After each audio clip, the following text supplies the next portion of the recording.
Okay, I'm going to start the meeting. As you know, Reed is on Zoom. We don't have an overhead projector because the owners are away and they decided to lock that door, which has the controls. And well, that's just the news as it goes. So we'll start off with a pledge.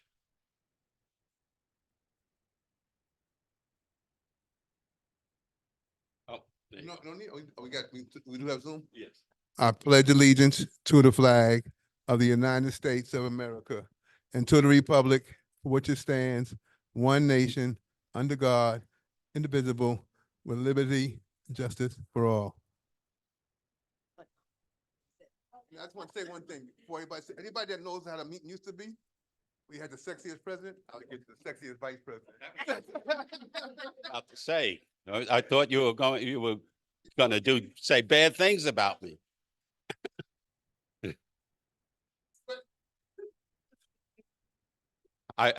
What can I say? And we hold hands all the time. So, hang on a minute. Moment of silence. I guess a good reason would be what's going on in the Congress with the Republicans in charge of the House and what's going on in the Ukraine and in Israel. And the world is just getting to be a messier and messier place again. So, moment of silence and hope for the best.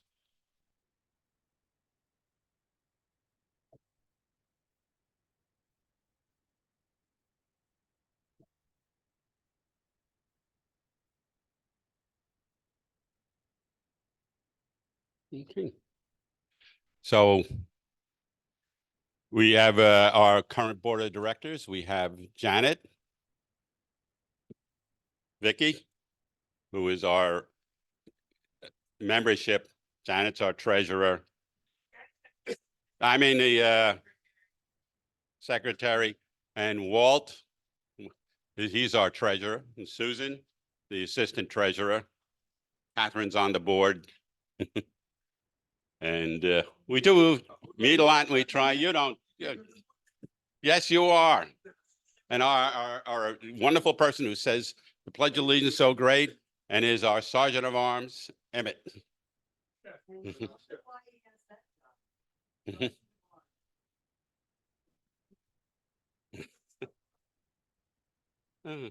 And I'd like to thank Inez, who's here, for making phone calls, and the rest of the group that makes phone calls. Try and get people here. And I'm happy to see we've got people who haven't been here in a while and a new member. So hopefully we can keep this alive. Did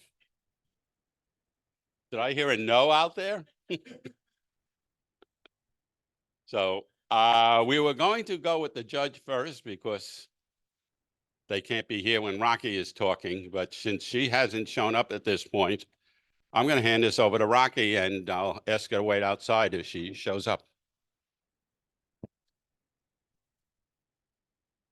Is this working? Yep. It is? Oh, okay. Yeah, the only time you hear the speaker is when Zoom people talk. Okay. Okay. I want to hear the feedback, but they'll hear you. Okay, sounds good. Well, hi, everyone. My name is Rocky Brancato. I know most of y'all. I'm the Chief Operations Officer at the Public Defender's Office, and I am running for Public Defender. So the Public Defender, a lot of people don't know that it is a contested election or that it is an election. It is really because our Public Defender, Julianne Holt, has been the Public Defender for 30 years. That is a long time to be in office. During that time, she's run a phenomenal office, a fantastic office. This community has never really had to worry about whether or not our members are going to get good representation, excellent representation, because we've always been on the cutting edge, thanks to her leadership. There hasn't been a contested election in 20 years. Okay. Now, a couple things about that. One of those is I came here in 2003 from the public defender's office in Pensacola, Florida. So I've been with this office for 20 years. And almost immediately, I became a member of the management team and started doing training and really started working with Miss Holt, being mentored by Miss Holt and doing a lot of good things in the office. So I'd like to think that part of the reason there hasn't been an election in 20 years is because we've been good together. I've been good for the office. She's been great for the office. And together we've established really one of the best offices in the state. Uh, so I believe that you shouldn't have justice depending on whether or not you can pay for it or not. That's one of my core beliefs. It's one of the things that's kept me there over the 30 years. So I'm a person who likes to fight for the underdog. To me, representing someone who could pay me a lot of money and really just going after that and chasing that, that would not be something that's satisfying to me. I was in court the other day and I overheard a couple private attorneys, and one of them said they were talking about someone they didn't want to represent. But they were saying, yeah, if I took that case, I'd have to charge 70,000. And the other one said, well, I'd have to charge 150,000. And I'm just thinking, look, my attorneys are better than both of y'all. Okay. And we're going to do the job, you know, at no cost to them. You know, there's actually some cost, but there's like a $50 application fee, and we're going to deliver just as good representation. So to me, I'm proud that we can do that. That's what drives me. I am running for public defender because I want to ensure that our community has a seamless transition. This is a big thing for Julie Holt to leave. And really, when you looked at who from the office was going to run to replace her, let me tell you, people were not lining up. Why is that? Because this is a hard job. It really is. It's not a glamorous job like the state attorney's office. You know, everyone wants to be the state attorney. You have a lot of power. Public defender has a lot of power too, but it's a different way because, you know, we control how people are going to be represented. We make decisions like whether or not we're going to waive speedy trial or not. And that can really have an impact on the court system. We make decisions on whether or not we're going to stand up to a judge. You know, if a judge is misbehaving, are we going to move to disqualify? Many attorneys in town are afraid to stand up and do that. They think, well, the judge is going to be mad at me. Our philosophy has been that that doesn't matter. We don't need the judge to like us. Frankly, we need the judge to respect us. Okay, when we walk into the courtroom, the judge should know that they're not going to be able to get away with some of the stuff. You know, if you've ever been to court, maybe as a witness or a defendant or a victim, and you've had to wait in the morning for court to start, and you were expected to be there at 8:30 and the judge comes strolling in at 9:30, those type of things. Judges are human beings, and our office has always been one to make sure that we have an impact with the judiciary so they respect us. And you always hear attorneys talk about when they practice over in other counties, how it's so different. Attorneys like to practice in Hillsborough County. Part of that is the good work we've done. So I want to ensure we have this seamless transition. One of the reasons why it's especially important right now, why it's critical and why it's crucial is, in addition to the culture wars that we've all been subjected to, there has been a war on criminal justice. There has. So last year, they passed a bill that would fundamentally change bond and pretrial detention for a lot of people, where the judge would have to hold a hearing mandatorily on cases, not let someone out of jail till that hearing is had. The law required actually the state attorney to file the motion, and if the state attorney didn't do it, the judge would have to do it. And why that matters is, first of all, we're all presumed innocent if we get arrested. But the other part of it is a lot of us have children and people who rely on us. We have jobs and everything else. And if we're going to be held during the pendency of our case, it doesn't affect just the defendant. It affects many other people, whether they're guilty or not. That's one question, but what is the best thing for the community? What is the best thing for society? We got ahead of that law. And as soon as it was passed, it didn't go into effect until January of this year. We started working on constitutional motions. We researched it, we drafted it, and we did file it as soon as the law came out. And we got 2 sections of that law found unconstitutional. One of the sections was the one I just told you about. It required the judge to, if the state attorney does not file the pretrial detention motion, which they're required to do, and then the judge would have to do that. Does that sound right to y'all? No, a judge is supposed to be neutral, right? Yeah. So that's a different question. The question was who's neutral anymore? There are some. But in any case, we got that part declared unconstitutional, which I think is very important. And maybe the more important one is there was a provision of that law that did not allow a judge to release someone on their own recognizance. If you don't know what that means that if you don't have the money to post bail, the judge will release you just on your own. You'd have to come to court. If you don't come to court, you're going to go back to jail. But many people have been released over the years on their own recognizance. If they didn't have records, well, under this law, even if you didn't have a record, if you picked up certain charges, and I'll give you an example of one of them that might surprise you, domestic violence battery. Okay, that's a misdemeanor. But the judge would not be able to release you on your own recognizance. We represent people who can't afford $100 on a bond.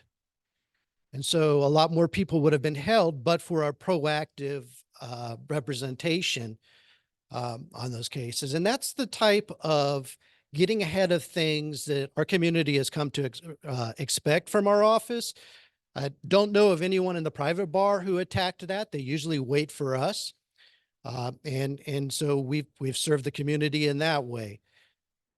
You have heard now that they just approved or some laws dealing with the homeless, where they're going to have to live in homeless camps. They can't sleep in public, that type of thing. That goes into effect later in the year. We're working on that right now, the motions on that to get ahead of that. Okay. So we'll see where that goes. It's interesting because that law does not really have any criminal penalty to it. It allows businesses to sue if the county doesn't, clear out the homeless. So we'll see how that goes. But, the point is we get ahead of that, and you can count on that with me as well. So it wasn't just that no one else wanted to run in the office, but really I am part of Ms. Holt's succession plan. We work together because if you might imagine, if you've been the public defender for 30 years, this is like her baby. This really is. And she wanted to ensure that we have a seamless transition. And I intend to not only continue what we've done, but to build on what she's done. My footprint is very heavy in the office. I've been able to do pretty much any of my ideas that I've wanted to do. We've worked together to accomplish them and put them in action. We've really only disagreed on one thing, and that was how to represent juvenile clients.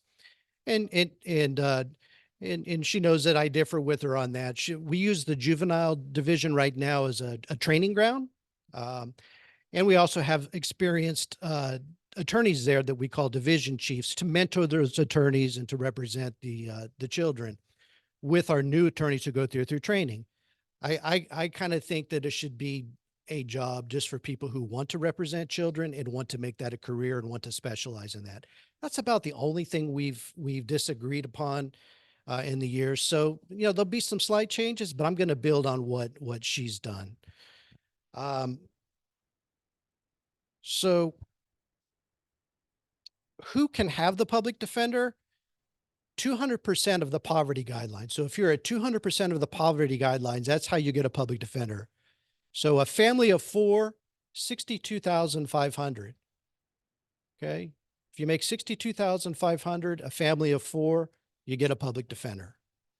With attorneys charging 70,000, 100,000, you might imagine why you would need that. Even 5,000 for an attorney at that salary with the way things have gone in our community. So we do represent a lot of people. We have about 40,000 cases right now pending. Yes. So we're about 100 attorneys, but we also have social workers. We have investigators, and we have technology. We leverage technology we're not going to resolve all of those cases this year, by the way, just so you know. We try to keep our attorneys' cases at about 100, around there. And then they work with our social workers, with our investigators to work as a team. We always have 2 attorneys on every single case. If we try the case, we can hire experts to come in and educate the jury. But we do leverage technology. When I came into the office in 2003, there were copy machines just spread out throughout the office. And every morning, what you would see is one of our clerical staff at each copy machine making copies and creating files and all that. And, we've moved to a system now where we're almost completely paperless. We were the first to do that. Finally, the other stakeholders have kind of gotten on board with that. So we now receive our discovery paperless anyway, but we don't have paper files. Our clients, they get their access to their file through our portal. So what we found is that we were spending lots of money, not only printing paper, but sending it through the mail. And guess what? A lot of our clients don't have stable addresses, unfortunately. So not only were we spending that money on postage, it was coming back. So we sat at a table and said, hey, what about a portal? And we created a portal. We have a system where our attorneys who are incarcerated, they can send us like a text message that goes right to our computer. It's encrypted, confidential, and we can do the same back. I could, with a push of a button, video conference with my client right from my desk in my office. Of course, we prefer to go in person, but if I just need to give a quick update, I can just do that. So we have a lot of good technology solutions. Who's heard about body cams or seen law enforcement officers with body cams? Yeah, that's fundamentally changed the way that every criminal defense attorney and frankly prosecutor practices law. Once we got the body cams, it's like we were very happy, but it's like, be careful what you ask for, because guess what happens now? You got to sit down and watch all of those. So we recently purchased the same platform that most of the law enforcement use, which is Axon. They now created a platform for public defenders. And it's interesting, if law enforcement were one's back over here, responding outside there, others are driving here because there's something's going on. Maybe some are over down by the barbecue place in that little plaza over there. They don't have first choice anymore there, do they? Okay, that was my favorite barbecue place. It really was good. But maybe they were leaving first choice to come over here. Well, this program will sync all the body cams so we can see what each of them what they're doing at the same time. We can look at a map and see where they were at. We can do an instantaneous transcript of it. The gentleman over here was telling me about he uses AI in what he does, and he's an attorney. It also uses a bit of AI as well for those transcripts. It's not perfect, but it really, it saves our attorneys a lot of time through technology. And so we do a lot of that, and I'm going to continue making sure that we leverage technology because we want to be efficient. We want to save the taxpayers money. And most importantly, we want to do a good job. And so,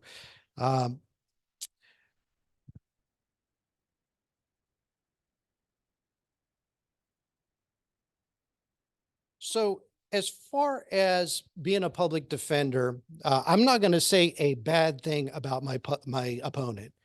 You won't hear me speaking negatively about her. I will only just give factual information. Okay. I have been an assistant public defender for 24 years, 20 here, 4 in Pensacola. I already told you, what drives me, but this is my passion. This really is. There have been firms that have tried to recruit me, and I've always said no. And I didn't always know that I wanted to be the public defender. Frankly, someone told me I look like a judge, and someone here today. And I did think about running for judge. Well, she said I should. Well, but the thing is, I can't bring myself to do that because when I got at that crossroads and it was like, really, Julie Holt's going to retire, really. It's like, who can carry on this office? Who could really do it? This is my calling. It'd be I'm not doing this for me. I said, no, I'm not being a judge. It's public defender or, we'll see. But yeah, this is not, what's that? Yeah, my opponent's, yeah, her name is Lisa. I'm sure you'll get a chance to hear about her. What I can tell you is that I can show my work, to use a math term. I've been here. This is what I've done in 2 different offices. What I can tell you is that she was a public defender for 4 years. Okay. For the last 25 years, she's been in private practice. No one in the Democratic Party ever saw her at an event, or she wasn't really in the community until one day she decided to be a public defender. And it's great, okay, that she wants to be a public defender, but I think that the path to being a public defender should be to show your work. This is not a job for everyone. And I can tell you precisely why I want to run, and it has nothing to do with me. I have a 6-year-old. I'm spending a lot of time away from her, and I think that she will understand over the years when she sees what we're going to do for the community. But I'm doing this for everyone else. So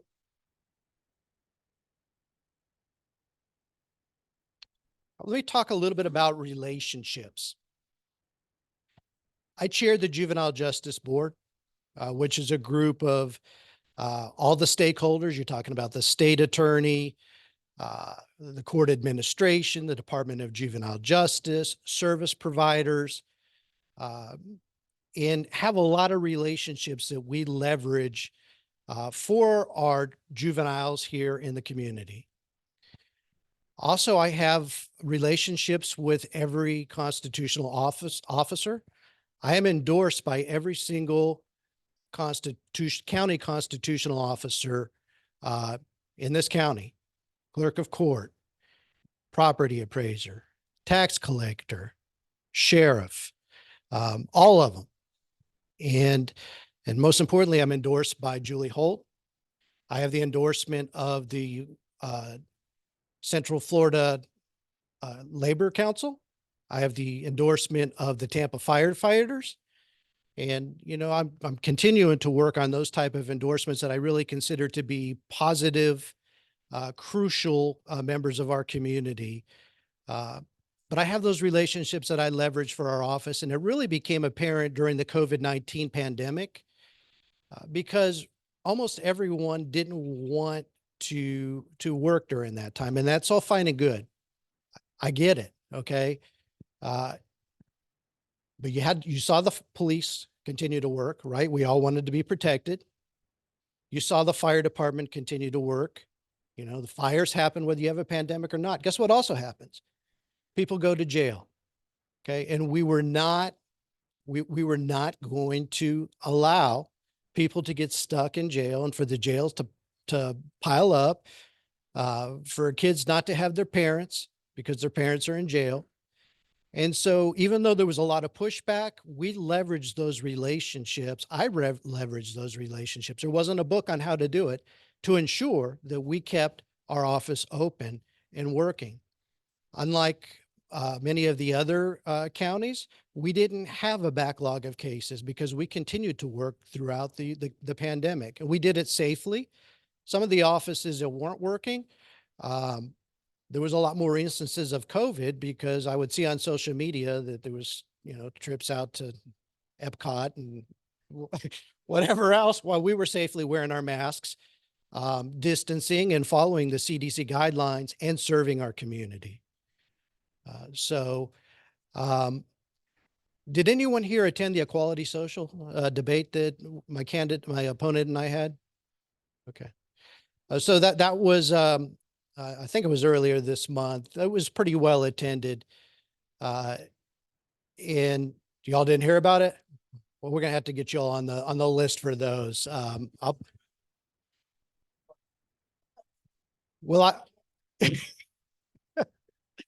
right. Well, after that, first of all, there was a lot of people from our office there supporting me. I have the benefit of knowing all those people, caring for all those people. We do care about their well-being. We have an employee assistance program. This is hard work. But a lot of people afterwards said, well, you all sound kind of the same. Okay. Well, her ideas are what we're already doing is the bottom line. So when someone asks me really, what is the difference between the two of y'all? Really, the difference is that I can show my work, that I have been there, that I've shown that level of commitment. This is a hard, hard job. There are tears that come with this job. There's late nights that come with this job. Sometimes it's an 80-hour-a-week job. If you're in trial, sometimes you get lucky and get a 45-hour week, and that feels pretty good. But that's really the difference. It's going to take any other candidate a full term of 4 years just to scratch the surface of what I know. We cannot afford that right now. We just can't. I also want to let you know, we learned today that Nancy Milan, our tax collector, just got an opponent, a Republican opponent. We also learned not too long ago that Cindy Stewart, our clerk of court, she got an opponent. You got to know that we're going to have a Republican opponent in here. We already know who he is. We're expecting it in any moment. And let me tell you about him. I'm not going to speak his name or breathe to life because I'm still hoping it doesn't happen, but he could drop his own money, very wealthy, Florida old money, into the campaign and put twice the amount that my opponent and I have raised. He does live in Hillsborough County. Why he would want to do this, I don't know. Why?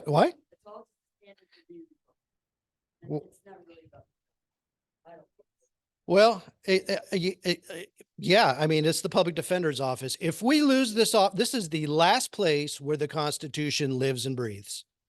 This really is. If we lose this office, we're in big trouble. Okay. As Democrats, we're not always very strategic as far as how we do. We want to be like inclusive to everyone. I'm just telling you. Okay.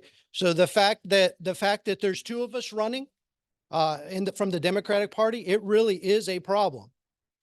So I would urge every Democrat to assess within your own mind who is the strongest candidate.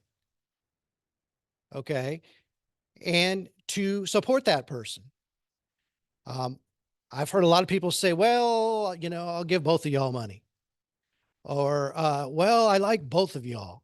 That's fine. This is not about being liked. This is about strategically ensuring that this office remains the strongest office, the most innovative office, an office that truly is there for our community. And I don't know that that's going to happen if both of us lose to a Republican who's extremely wealthy. Yes. I don't know. Yes. When they're asking questions, either give them the mic or Okay. repeat the question. Okay. when they get it. The question was, what would be their motivation?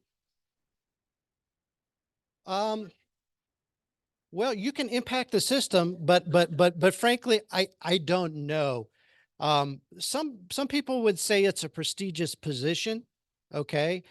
Um, but that should not be a reason to run for office. You really should run because you want to make an impact, a positive impact for the community. So I really cannot say, I don't want to demonize anyone. All I know is that there's no reason to go there. Um, uh, there really is not. We run a good office. And the other thing we don't do, just to be frank, is we really don't politicize. We don't get into politics in this office.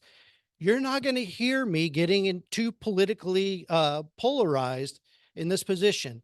My platform is about running a strong office for the community, law office. Okay. I learn from others. Okay. We all saw what happened to Andrew Warren. Okay. You're not going to hear me getting into those political issues. If it affects one of our cases, yes. But my platform is all about representing the community, having the best office. So I invite you to go to my website. If you don't have a card, I'll give you a card. I also have some bumper stickers. If you could, I would appreciate it if you pass on the word, put a bumper sticker on your car, whatever you can do to help get the word out. My platform is on that website. I'm not going to spend all day here telling you what it is. I gave you the essence of it, but it's there. And if you like that, it shows what we've done and what we're going to continue to do. If you like that, please support us. I want you to go to my social media. Why do I say that? I want you to go to my social media and see how transparent I am, how robust I am. And then I want you to go to my opponent's social media.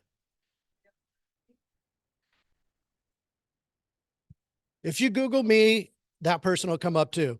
That person will, no, I'm not talking about the Republican. The Republican, if they win, it's going to be a money game.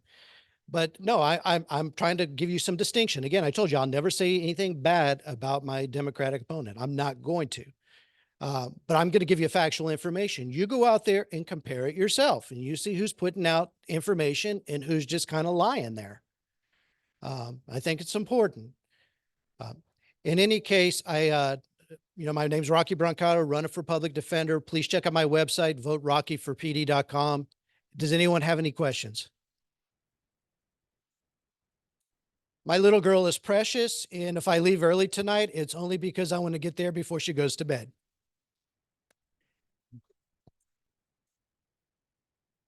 Anybody on Zoom, unmute yourself and talk. If you have a question. No, I don't, but thank you very much for speaking with us, Rocky. I'm sorry I'm not able to be there tonight. Hey. Thank you very much. And feel free to, Okay, yeah. anybody, to hand that out. Yeah. Okay. Okay. Yeah. I'll contact Regina. Okay. And she, she was. Regina's good about all the vote. She got it on media. So, yes, I know. I appreciate it. So we'll Anyone else a card, bumper sticker? move on with the rest of the meeting. Walt, do you have the treasurer's report? Let me give you the mic.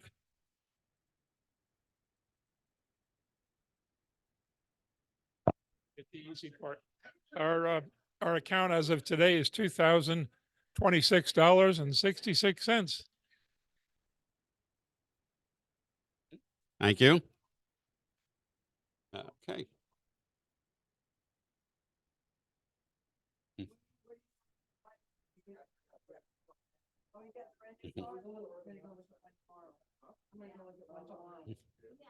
So we have the secretary, Janet, don't we just say that we signed the report? We voted the report on our board meeting? So I don't know what I don't remember you saying anything during it. Oh, he signed my Yeah. Signed it Monday night. Yeah. And it was sent out with the emails for this meeting, if you wanted to read it. All right. So right now I'm going to hand the microphone over to Regina, and she's going to take over for a little bit. So the other guest is not coming? Okay. Hello, can you guys hear me? Hi, this is Reed. Can you hear me? Hello? Hello? Hi, can you hear me? Yes, can you hear me? Yeah, I can. Yeah, the other Okay. guest isn't coming because she could not speak unless the other judicial candidate spoke at the same time. We just finally figured that out yesterday. So in June, both of the judicial candidates will speak. The one is Star Brookins and the other is Christine Edwards. They will both speak at the club at our June membership meeting. Okay. Did everybody hear that, or do you need to relay it? No, we heard it. All right, Your thank you, voice carries, Reed. even when I'm sick. Okay. I am here to do a little more training. Last month, I asked everyone who was interested to get an action ID. Did anybody bring their information on their action ID tonight? No. I Okay. did. I'm signed in already. I'm sorry. I did, and I'm signed in already. Oh. Okay. Great. Great, great, great. Before I get started with our project, I'm going to send around 2 petitions that we're currently trying to get signatures for the 2026 election. We were not able to get the right to clean and healthy waters on the ballot this time around. We tried, we didn't get enough signatures. We're going to try again. So I'm sending the right to clean and healthy waters around. The ballot summary is on here so you can read what you'd be signing. And we need a lot of signatures. We've got 2 years to get them. And then the other one is a ballot initiative to provide Medicaid coverage to eligible low-income adults, to up the Medicaid commitment that Florida is going to be tied to. Anybody who's been in this state for a while knows that there's been an ongoing fight to have Republicans leading this state to accept more Medicaid because they say there are too many federal strings attached. So we suffer. We lost a bullet train between Orlando and Tampa. That would have been fabulous, but it was too many federal strings attached. So this is an opportunity for us to get a ballot initiative to have the people of Florida say, we want low-income people to have better compensation. So I'm going to send this one around. Okay, this is the Medicaid expansion that was passed with the ACA. But the Supreme Court, in their infinite wisdom, and they're conservatives, so we know just how small that is, decided that the states could make it decide on their own to expand Medicaid. What it is, again, it's for low. There is right now a gap between the people who are on Medicaid, a gap in this state, not in every state, and then the limit that was set at the federal level, which was, I'm going to use a figure like 42,000. So anywhere between 28,000, let's say, is the Medicaid limit here, and 42,000 is presently can't get on the exchange to get health insurance, and they aren't getting Medicaid because the state refused to do it. It only cost us $50 billion not to do it, but hey, what's $50 billion among friends? So what this is to do is to make them follow the law and to expand Medicaid to cover these individuals, so then they will be part of it and they will be able to get health insurance hopefully at a cost they can afford. You know, it's universal, of course, is our primary goal, but this is a stopgap measure while we're still trying to get that. So. Thank you, Chris. A much better explanation than what I gave. Okay, so there are two things that I wanted to try to do tonight. One was to bring up that action ID again, because it's your access to our app called Vote Builder. And once you're in Vote Builder, you can get some real magic stuff happening, but you have to have an action ID to access it. So, yes, Inez. Okay. So those of you who have your smartphones with you or your tablets, what I'm going to suggest is that you put in votebuilder, one word, .com.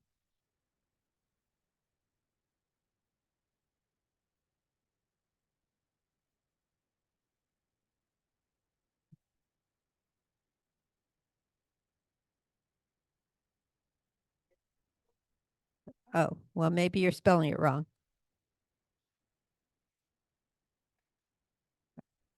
Okay. Well, did it ask you for your action ID? It got all of that, but said I didn't have administrator permission. Huh. Well, that's unfortunate. We'll have to figure out what's wrong there. What, Inez? I'd like to show you a description of the site wall of the- Okay, so we're running into a glitch. I've been using it for so many years. I've kind of gotten the memory buried on how it was when I first got started. It's Vote Builder, VOTEBUILDER, one word, .com.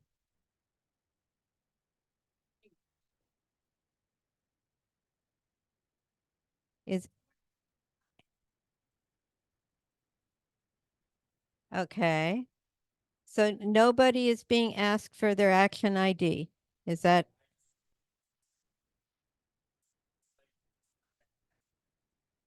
Okay.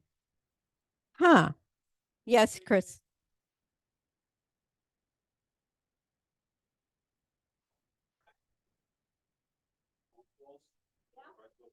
You also needed to access Vote Builder. But to get Vote Builder, you must put in for that. well,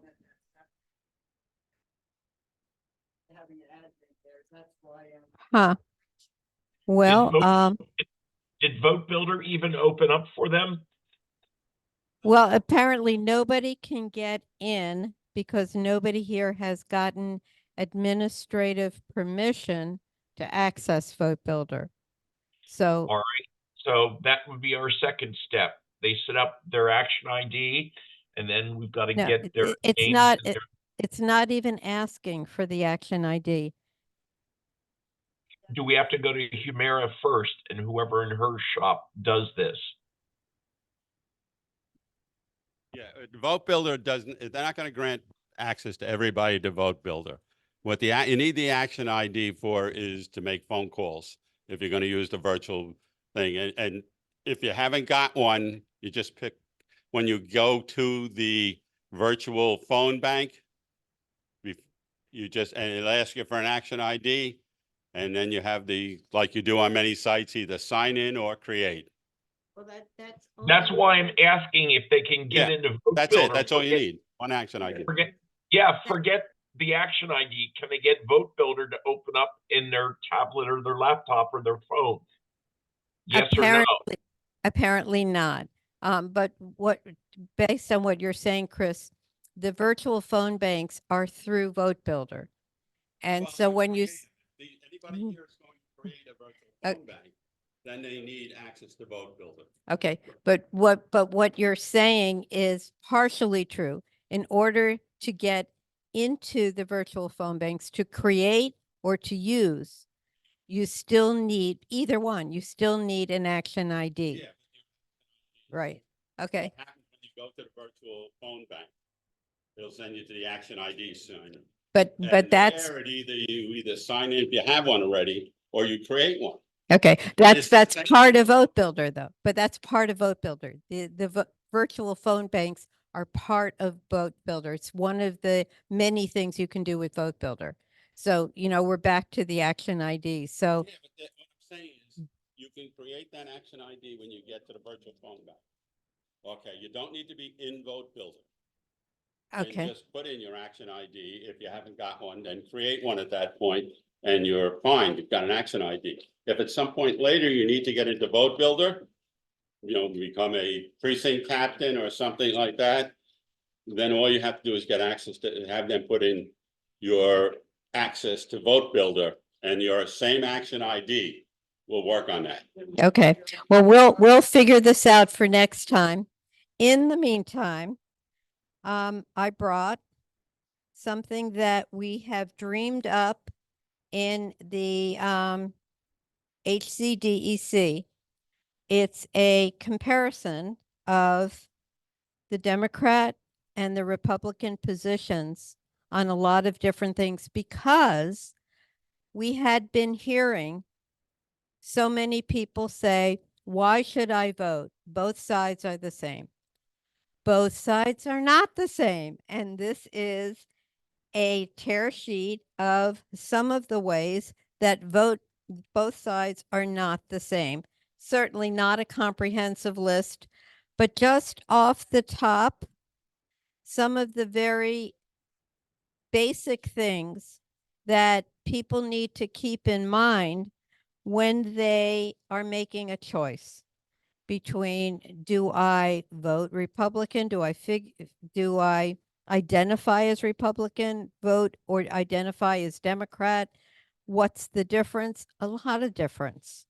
What are some of the things that for each of you is an important difference between those two parties? Anybody? One thing.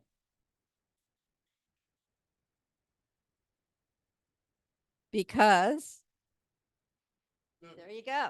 There you go. Wow. That's that's very heavy. Another important difference for me, an important difference since I have spent 50 years fighting for women's reproductive rights is women's reproductive rights. That goes back 50 years when Roe v. Wade was just being passed and abortion was just becoming legal. Republicans are very excited about wiping it out nationally, federally, making it impossible. And Democrats have the stand that while any one of us may not be quote unquote pro-abortion, we are pro-choice. We believe that a woman should have control over her own body. And when the response is, well, the baby is more important, it reminds me of this great Easter cartoon that I saw with a plain egg and an Easter decorated egg, and the plain egg is looking at the other one saying, "You look like a whore." So, I am a vegetarian. I eat eggs for the same reason I believe in reproductive choice. I don't see an egg as a human being. I see it as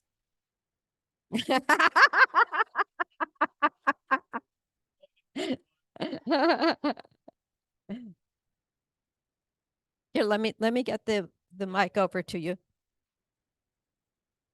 far as women having access to a bodily autonomy, you also have to consider, okay, what's more important, the cancer or my body, the embryo or my body? Well, I'm the person, meaning the woman. I'm not obviously. Right, right. And there's another kind of subtle overlay. I also happen to be Jewish, and in the Jewish religion, the primary need is to preserve the life of the mother. That is the overriding objective. And when somebody tells me that the primary need needs to be on this unborn fetus, embryo, whatever stage it's at, it's dictating a different set of religious values to me and making me abide by it. I'm of the mind that we need all to live together and be respectful of each other. But when one group imposes their religious values, their moral values, if that's what right to our body processes comes to, that's a whole different thing. That's not okay with me. We can live side by side, and if Vicky wants to get an abortion tomorrow, I might drive her there, but I'm not going to lecture her on it, even if I don't think it's the right thing to do. But that's not my choice. Not my monkey, not my circus. So, yeah. Me would be as far as realization of equal footing for people who are equally for work ethic. You know, you work your way through to earn your keep. All Democrats feel the same way about that as Republicans do. The difference is that a lot of Republicans assume that if you're not wealthy, then you're lazy. Wow. And when it comes to inherited wealth, that brings up all kinds of things, doesn't it? I'm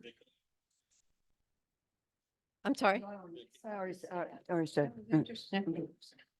Yeah, I mean, there are so many overlays. What else has stood out for any of the others of you as to some of the strong differences? Yes. Immigration. Family separation on immigration. Yeah. Yeah. Just using the term illegal person, it makes the whole issue depersonalize, dehumanize people. Yeah, these are people coming here for the same reason our relatives came here. Everybody here has family that came from someplace else, unless you're Native Americans. And yeah, and then we did you wrong, and I'm sorry for it. But yeah. It, so there has been a historic movement in this country to have people who emigrate say, okay, that's enough. We're here. We need to close the door. And that's happened for 150 years, guys. That's not new. But it's on steroids right now with the Republicans and what they are willing to do to people who are desperate. They are desperate. They're coming here because their life and their limb and their families are threatened, and they're just looking for a break, a fresh start, someplace where they can get a chance to have a life.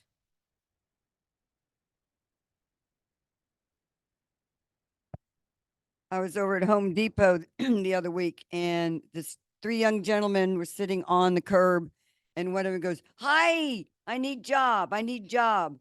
And I said, "Oh, what kind of work do you do?" And he looks at me and he goes, "I'm from Guatemala." And I went, "But what kind of work do you do?" Because I was, I'm willing to, help out. And he had 2 young men with him. They walked away and then he's still on the curb and I don't know where they went. But then later on, I came out of the Home Depot and I walked over to him and I said, I want to explain to you, Policia do not like you.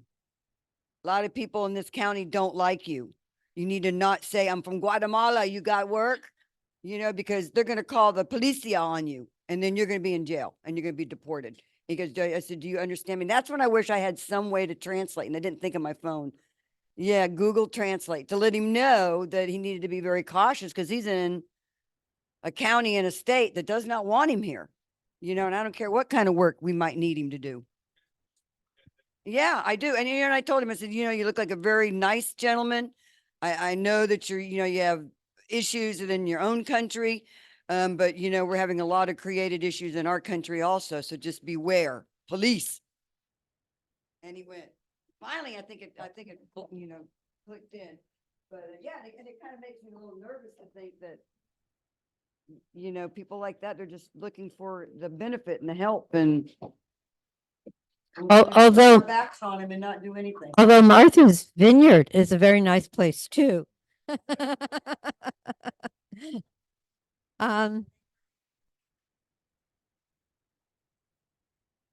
right, right.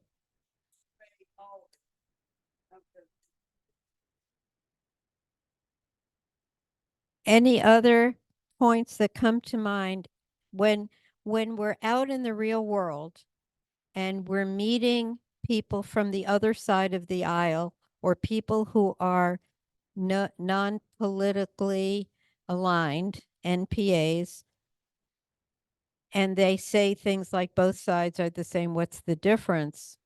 What else comes to mind as a retort? What else have any of you said?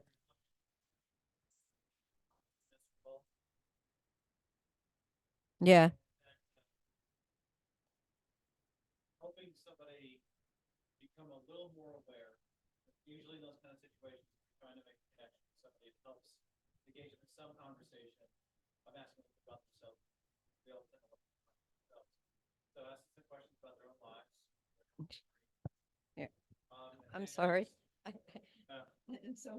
Yeah, it's okay. What you're saying that. Yeah, that's fine. Oh, if you're talking to somebody that says something like that, and you have time for a conversation with them, then it's usually I'm asking a few questions about themselves. And if you can learn about them a little bit, and part of this is you have to kind of have a little bit of a library of issues in your head, so that then you can start connecting those differences to the pieces of their life that are relevant, and help them understand what the differences are, even in the ways that they're sharing about themselves in that conversation. It takes some time, it takes some doing, but if you're wanting to do that with a person, then that's typically how you at least get somebody's attention. Along the way, somebody can surprise you. It's the public, you know, and you have to maybe do a little bit of two-step real quick, if they're, you know, crazy. But for the most part, you can help somebody realize that, well, there's lots of other people that think like you. So doesn't that mean that your vote now counts more because a lot of other people aren't going to bother? And it's amazing how you get somebody to think like, oh, wait, what? And I don't know how many of them actually go to vote, but when you kind of bring it to their attention that, like, you know, there's a lot of people like you, and they think there are, because there are, but then they say that means your vote's worth more because they're not going to vote. And it tends to get plenty of people's attention. Some folks are like, man, it's not true. But, you know, that's the whole conversation trying to lead up to that. So, but anyways. Anyone back here who's got a reason to say that both sides are not the same, and an example? Guns. Yeah, yeah. Yeah, the NRA has made very deep inroads into the Republican Party. I can't say that they are completely adrift in the Democratic Party, but you know, right now we are at the mercy of the reality that guns in this country are very easy to obtain, and the statistics on the use of those guns is horrifying, just horrifying. Don't forget Democrats own guns too. Yeah. That's the point is, Democrats may be pro-gun as well. However, they tend to speak more about needing, registration and training and a national database to verify that these are not people that are either dangerous or a risk and a waiting period. I think that's something that a lot of Republicans also agree with, but we tend not to talk about it enough. And the Democrats. That's interesting. Yeah, yeah. Yeah, absolutely. So when you're out in the real world, know that these conversations will come up. This is a very charged time. The last time I remember things being this divided was during the Vietnam War. I'm old enough to remember that, and I'm old enough to remember that families were torn apart when their brothers, their sons, their uncles were being drafted, and they did not want to fight in that war, and they went to Canada, and some of those families never healed. Some of those people did not come back, and some of those families never healed, and it was so charged that generations would be on opposite sides, and Thanksgiving was not a fun time back in those days. Around the table, there were very strong opinions. And right now, there can be very strong opinions. One of our primary workers in the HCDEC lives with parents who watch Fox News all the time. And he doesn't. So, it is that charged again. And I'm hoping that after this election, when the Democrats win, everything will start ramping down. That's my hope, because we are all so over it, and we are all so burned out, and the focus has just taken us away from so many other productive things that need to be dealt with, because this is in our face every day. So, anything else that anyone wants to say before? Yes. I just want to say thanks to Regina. We had fun last Tuesday at the Bloomingdale Library. And in fact, my 2-hour shift turned into a 6-hour shift. I do believe it was. But Mary and I we were there, the early birds, and we didn't leave until almost the very end. But we went for voter registration, which Regina's been setting up for Area 5. Okay, so if you get a mobilize from me and you click on it, it will usually send me a response back. Same way if Chris sends out mobilize for like tonight's meeting, it will click back and tell Chris who is coming. So if you think you're going to join on something, do the mobilize. If you don't come, it's no big deal. It's not, they're just going to send you another questionnaire saying, did you attend? And you're going to say no. And then they might ask you why or whatever. But when you do get mobilized, there's a lot of things that are coming up. On the 21st, the Environmental Caucus of Hillsborough County is doing a walk at Sulphur Springs Botanical Gardens. It's on Sunday, the 21st. The first walk is at 9. I don't know if you know anything about the place, but it's been there for like 50 years. It's a very small, old botanical gardens. It's right off of 301, just northeast corner of 301 and I-475 quadrant. It's right in that area. It's a beautiful old place. But anyways, they're going to talk about the environment, climate change, and things that's going on in native plants. So, oh, Eureka Springs. I'm sorry. Is it Eureka Springs? Okay, Eureka Springs. But anyways, if you get immobilized and you think you want to go, then, great, more the merrier. Get something from Redina. Usually I'll resend out where Redina sends back out to our membership. So if you want to join in, we've been having some great times. It's all been ladies' days. So come on, gentlemen, y'all need to start showing up and show off, because the ladies are out working you on this subject. I think we need to because of what's going on with us anyways, but it's extremely important that we hit as many events as we can. When we say we're going to door knock, please come join us. It's the funnest event. I like door knocking. And if anybody went to HDEC's Saturday event, I think you went there last month. I mean, the spring Oh, fling. candidate training. Okay. So, you know, anything that comes up on your mobilize, we need everybody out on the streets. I think there's a sign waving going on. I'm not sure the date. I think it's the 16th.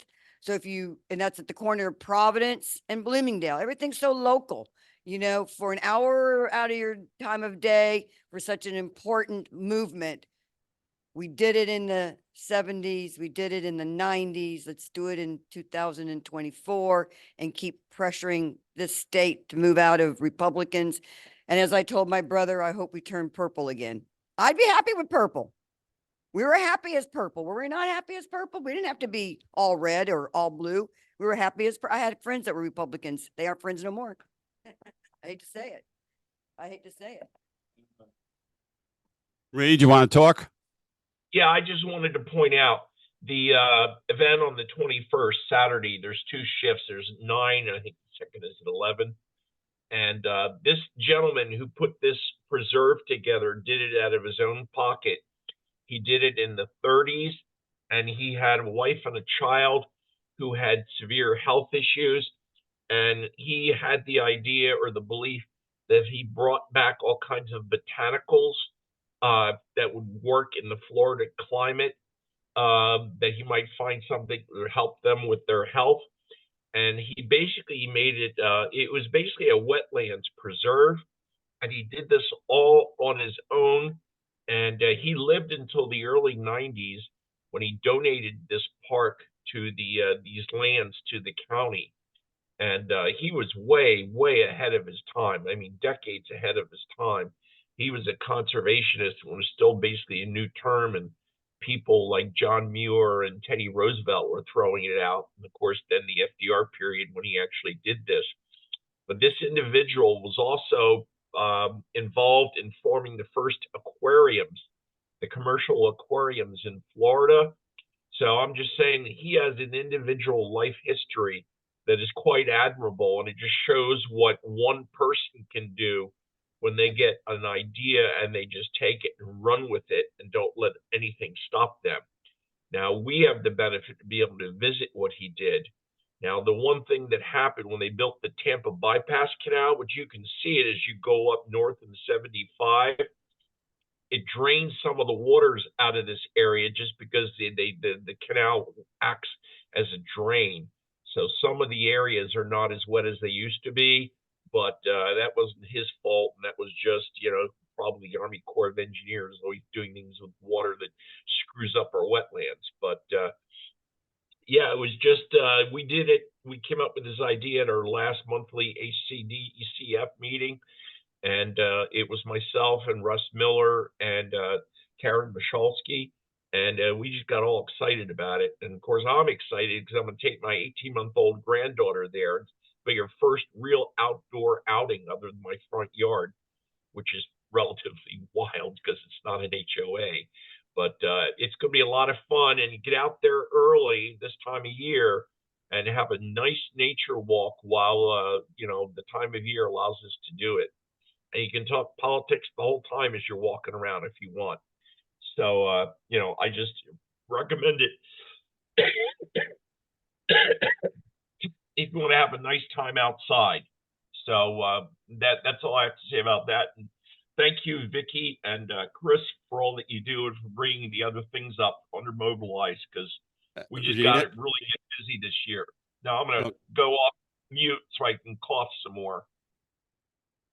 Okay. You have an event this Saturday, don't you? I am taking a group of people down to, it's Riverview near Waimama, and we're doing a canvas. And I've been told that the area that we're going to is very integrated and the high school has a very large percentage of Afro-Americans in it. So we're hoping that we'll be able to register a lot of voters. That's a demographic that we're really looking to make some inroads into, and that would seem to be a good place. So anybody who's willing to do some canvassing, we need people to knock on doors, but also people to drive. Because if you've done any canvassing, you park and then you go up the street, and then you have to come back down the street, pick up your car, go to the next subdivision or the next street. And it's a lot more time effective if you've got somebody driving to kind of continue to take you from place to place. So some people don't like to knock. That's okay. Drive. I'll be sending out the mobilized link within tomorrow or the day after, as soon as I get the video ready on that. Now we are having a picnic on May 4th, Saturday. And it's our normal picnic, you know, where you, from 11 to 3, free food, free drinks, no booze. If you do that, you supply your own, but soda and water. And if you wish to bring something to it, you know, a dessert or side dish, or if you want something cooked on the barbecue, bring it with you. It's not required. It's all free. And we look forward to seeing anybody who wants to come out with it. Not only are we going to have food, but we also have auction. It's our only way to be able to raise some money during the picnic. Items are needed. In other words, we can't really ask you for money. So because we're gambling if we do do things a certain way. So we do an auction because you could put your name down and place a bid of whatever you think, but just because you don't win, you don't lose any money. See, so whoever takes the highest bid wins the item. So it's that the plays it safe, and there we have a disclosure on it. So anybody who has anything nice that they would like to donate, we usually have baskets with wine and cheese and all kinds of different little things that go on. I think we about $400 last year. I think we came up with about between everything. Walter, do you remember how much the auction was last year? Oh, now I put my books away. Oh, that's okay. That's okay. No big deal. Yeah, it pretty much paid for the picnic. So, you know, we put ourselves on a budget of $500 for that. So make sure you pass the word. Anybody's invited. It's all free, and we have lots of candidates coming. Okay, so they come throughout the whole entire day, and we just have a great time. And and don't forget your side dishes. And if you're not sure what to bring as a side dish, we accept anything. Has to do with food. This group likes food. Are you already? Yeah, actually, if you are planning on bringing a side dish, it would help if you emailed me what it is, so that if we don't get 9 pounds of potato salad, it's my email address is cradullich@yahoo.com. So if you bring a side dish, let me know, and this way we coordinate it a little bit. You know, the other thing is the 4th of July parade, which is no more, literally no more, not just this year. The group that sponsored it has dissolved. So we will not be doing a 4th of July parade this year. Yeah, we may join with Temple Terrace if they wish to, if you wish to, but we will not be doing our own anymore unless somebody picks up the slack from that. And I think, yes. What I can do next month, if you would like, I can do when we have an overhead projector so the people here can see it too. Hopefully this won't happen again where we get locked out. Make a sample, do the virtual phone bank, show you how to get into it, make a phone call, how you go on to the next call.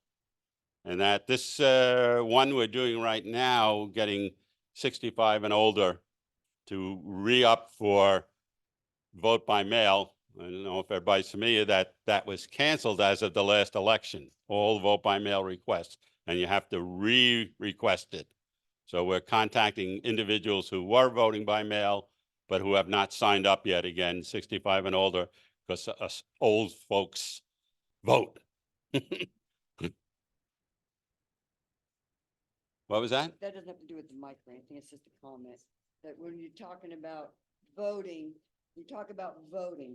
I always felt that the primary is extremely important. Why do I want somebody else to make a choice for me and then it's only that person on the ballot in November? That's how I explained it to them. It was really quite interesting how everybody we talked to last Tuesday actually votes primary, actually had all of their mail-in information up to date, actually had vote by mail up to date. I was really impressed. And I did try to cheat and kind of looked if they were Republican or Democrat. And because, you know, we really aren't supposed to really, but they go, that has a D on there. What's that supposed to be? One goes, oh, dumb rats, or what you call us? Dumb something. Demon something. And I'm going like, okay, because that's my parents. But later on, she comes back out and couldn't figure out how to get onto the supervisor's site to check your information, which is another very important thing to make sure you have all that correct. And that if you're new, don't have your addresses changed or something's occurred, you know, all little anomalies that keep you from being able to vote. And she comes back out, she goes, I can't get on there. And they're all looking at me going like, oh, here she is again. You know? So I helped her get on and I just took a quick scan since she was being so negative towards Democrats. They were saying, oh, Trumper for sure, Trumper for sure. And she even went, yeah, 40, something like that, poked her arm one time. She's an independent, non-party registered. Well, again, if we have the overhead projector next month, I can also put you on a tour of the supervisor of elections. Well, You wanted info about the picnic, Oh, yeah. and I thought Okay. I'd just share it with you. Wait. Last May, we spent $324 and we took in 194. So we did not make anything on it. We were $130 behind. So whatever we can make this year would be appreciated. Yeah, what it is according to state regulations, we're not allowed gambling. 50-50 is gambling. Silent auctions, where you buy tickets and stick it in each one, then we grab one out of the thing, that's gambling. Take a chance. I Yeah. spent $5 on the ticket, then, you know, but on the auction, all you do is sign your name. I'm willing to pay $10 for it and. Then if someone, Dina comes along and says, I'm willing to give you 20, well, she ends up winning the bid and you're not out anything in your pocket and they can't say we're gambling. When were those rules established? They've Was that always under been- the- they've always been that way. It's just that nobody really gives a crap. It gave a crap. Organizations do not pay attention to For that. They years, would we be had in big raffles. trouble. So, You know. so it kind of limits our fundraising. So this is what we're doing instead. Now, to be perfectly frank and honest, if you wish to just give us the money and not buy anything, we are more than willing to accept. That's it. Does anybody have any questions? No, I would-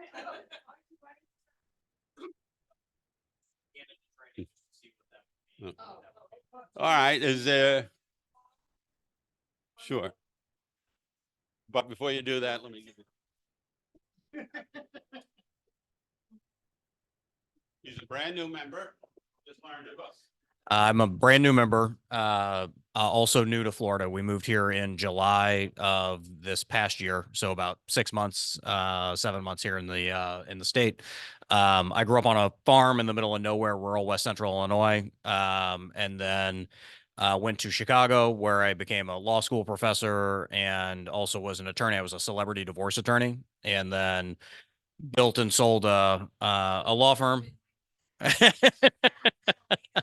Well, I represented a lot of politicians, but I was in Chicago, so they were all Democrats. So, then we lived in Costa Rica for the last 4 years. My wife and I've been married for 20 years. We met in college. We adopted 4 kids. Our oldest daughter's Black. Our next 3 children are Mexican-American. One of them all to speak Spanish. So we went and moved to Costa Rica for the last 4 years and then moved back here. So, to help take care of family. So, we're here now, and yeah, I may run for political office or, wreak havoc in some other way.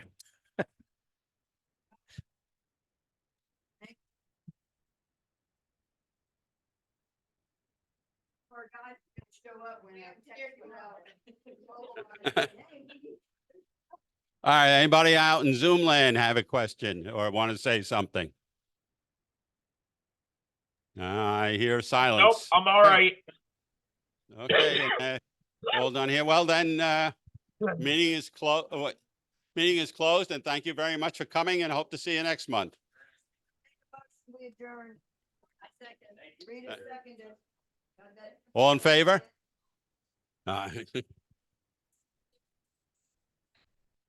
Lucy, Yeah. Lucy and Allison. Okay. All right. We'll see you in person next month, hopefully. Bye.